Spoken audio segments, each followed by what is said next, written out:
দুর্গাপুজোর পরে লাগতে পারে মহামারী, হতে পারে মহাবিপদ।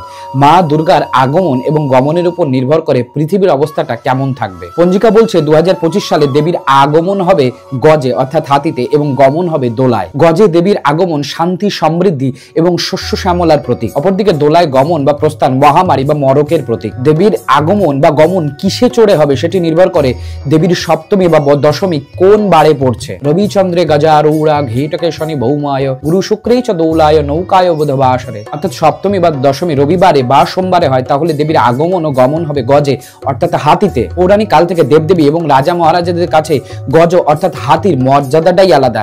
তাই দেবীর হাতিতে আসাকে মনে করা হয় যে শস্যপূর্ণ বসুন্ধরা এবং চারিদিকে সমৃদ্ধির প্রতীক। অপরদিকে সপ্তমী যদি বৃহস্পতিবারে হয় বা শুক্রবারে হয় তাহলে দেবীর আগমন হবে দোলায়, আর দশমী যদি বৃহস্পতিবারে বা শুক্রবারে হয় তাহলে দেবীর গমন হবে দোলায়। দোলায় যাওয়া মানে দুলতে দুলতে যাওয়া অর্থাৎ পৃথিবীকে দোলানো, তাই পৃথিবীতে মরক বা মহামারী হওয়ার সম্ভাবনা রয়েছে। অপরদিকে বুধবারে যদি সপ্তমী হয় তাহলে দেবী আসবেন নৌকায়, আর বুধবারে যদি দশমী হন তবে দেবী যাবেন নৌকায়, আর নৌকায় গেলে চারিদিকে ঝড় বৃষ্টি বন্যা ইত্যাদির সম্ভাবনা থাকে। আর শনি বা মঙ্গলবারে যদি সপ্তমী পড়ে তাহলে দেবী আসবেন ঘোড়াতে, আর শনি বা মঙ্গলবারে যদি দশমী পড়ে তাহলে দেবী যাবেন ঘোড়াতে। আর ঘোড়াতে আসা বা যাওয়া মানে হচ্ছে ছত্রভঙ্গ। এর ফলে সামাজিক বিশৃঙ্খলা, গৃহযুদ্ধ, রাজনৈতিক উত্থান পতন ইত্যাদি হতে পারে। এই তথ্যটি ভালো লেগে থাকলে কমেন্ট করতে ভুলবেন না।